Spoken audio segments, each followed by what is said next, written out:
Asmo't panakita kita'y mati agaw lang.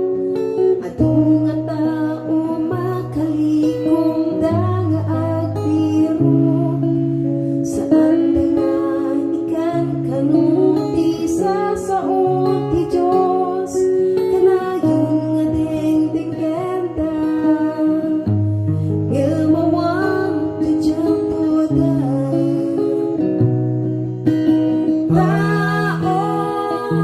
Kaano pa'y nagpanunod ka nga ang serbi ti Diyos iti pusong ken kalalwa. Tao ti Diyos aw awagan na ka, laglagi pagpiliat mo ken saan mo nga kukwa. Agriin ka,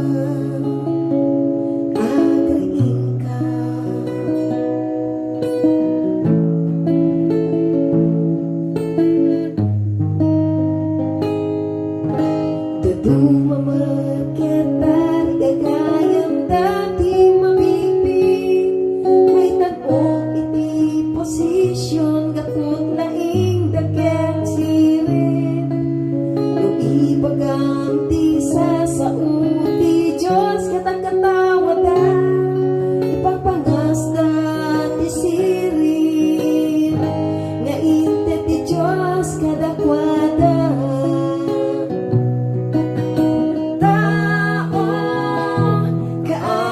Pa'y nagpanunod ka nga ang serbi ti Diyos iti pusong ken kalalwang.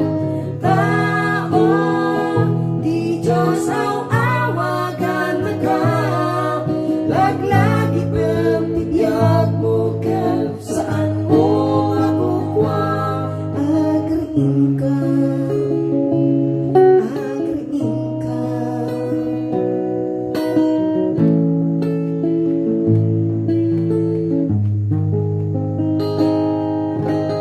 Biblia, kunain na ang maaraming tuwagas na.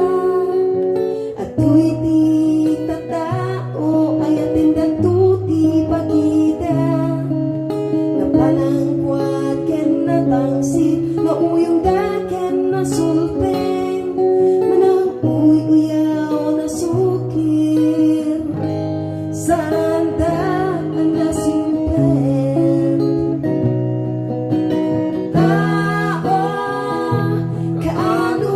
Nagpanunod ka nga ang serbi ti Diyos iti pusong ken kalalwang. Tao ti Diyos aw awagan na ka, laglagi pagtibiyag mo ken saan mo nga kukwa. Tao kaano pa'y nagpanunod ka Diyos iti pusong ken kalalwang. Tao ti Diyos aw awagan na ka, laglagi pagtibiyag mo ken saan mo nga kukwa. Agriin